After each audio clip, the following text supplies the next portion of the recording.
ఇంకొక అంశం, ఎడ్యుకేషన్ మంత్రి గారు కదా పాపం కుర్రోళ్ళందరినీ తయారు చేశాడు, పాపం పిల్లలందరినీ మాక్ అసెంబ్లీ పెట్టారు. సరే అసెంబ్లీలోకి ఎందుకు అలౌ చేశారో నాకు అర్థం కాదు. ఆ సాంప్రదాయం నేను వ్యక్తిగతంగా భావిస్తున్నా. ఒక శాసనసభ్యుడిగా స్పీకర్ కూర్చునే చైర్లో బయట పెట్టారా? బయటనా? బయట సైడ్, ఓకే రైట్, వదిలేసాను దాని గురించి.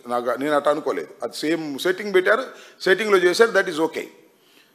అయితే ఇక్కడ 3 గంటల సేపు పెట్టారండి మాక్ అసెంబ్లీ. 3 గంటల సేపులో 1.5 గంటల సేపు మన గురువు గారి ఉపన్యాసమే. ఎవరు? లోకేష్ గారి నాన్నగారి ఉపన్యాసం. పాపం పిల్లలు అల్లాడిపోయారు అనుకో. నేను సుత్తంతా చెప్పుకొచ్చాడు. 45 ఏళ్లకే నేను ముఖ్యమంత్రిని అయ్యాను అన్నాడు. అంటే ఆదర్శంగా ప్రజలకి లేదా విద్యార్థులకి అర్థం కావాలనే ఉద్దేశంతో. ఎస్ కమాన్, నువ్వు ఎలా అయ్యావు చెప్పు. చెప్పాల్సింది వాళ్ళకి.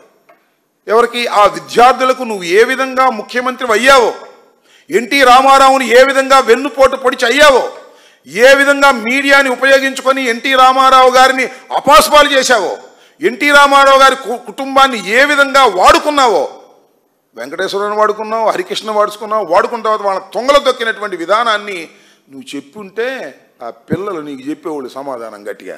పాపం అదేం తెలియదు కదా.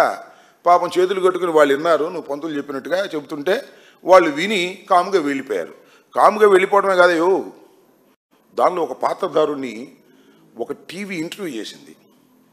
ఇంటర్వ్యూ చేస్తే సరే అతను ఏదో పాత్ర వహించాడు, ఏ పాత్ర వహించాడో నాకు తెలియదు, నాకు అనవసరం కూడా.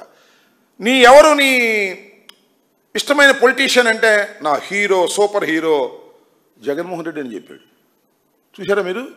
చూడపోతే చూడండి.